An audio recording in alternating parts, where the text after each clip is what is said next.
nous avons l'honneur et le privilège de vous remettre le rapport du dialogue national qui a été organisé sur votre initiative.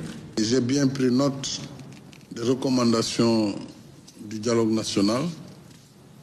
J'aurais pu, immédiatement après la décision du Conseil, fixer la date par décret. Mais je pense qu'il fallait partager avec les acteurs concernés, que ce soit les candidats, les partis politiques, les forces vives de la nation, parce qu'il s'agit d'une question qui intéresse la nation, la question de l'élection du président de la République, une question majeure qui nécessite de consulter le maximum d'acteurs. C'est pourquoi je remercie encore une fois toutes les parties prenantes de ce dialogue. À la suite de ce dialogue, je pense que je serai plus à l'aise pour prendre une date et la fixer.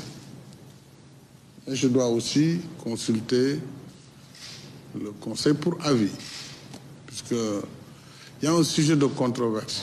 Et comme certains l'ont dit, ça aurait été un sujet facile si nous n'étions pas des êtres ou des esprits supérieurs et complexes. Mais comme il y a controverse sur l'après-2 avril, évidemment, nous allons saisir le Conseil constitutionnel pour qu'il nous donne sa lecture sur cette situation de l'après-2 avril. Bien entendu, j'ai évoqué, dit et redit ma position, ma préférence.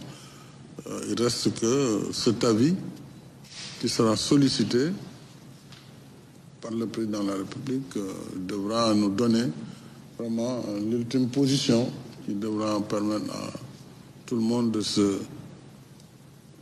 s'accorder sur cette décision du Conseil qui s'appliquera à tout le monde. Et il était essentiel qu'on revienne aux bases légales quand même de l'élection.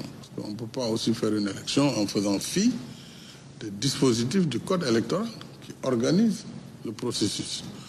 Et la première exigence, quand on parle du collège électoral, c'était les dispositions de l'article LO 137. Donc la nécessité d'avoir 80 jours entre la date du décret et la date de l'élection. Lorsqu'on connaît la vitalité de notre démocratie, lorsqu'on connaît le respect que nous avons pour nos institutions et pour notre Constitution, et la preuve est là, tout ce qui s'est fait, c'est dans le cadre du dialogue des institutions. Il n'y a aucun problème, chaque institution a joué son rôle pleinement. Pleinement.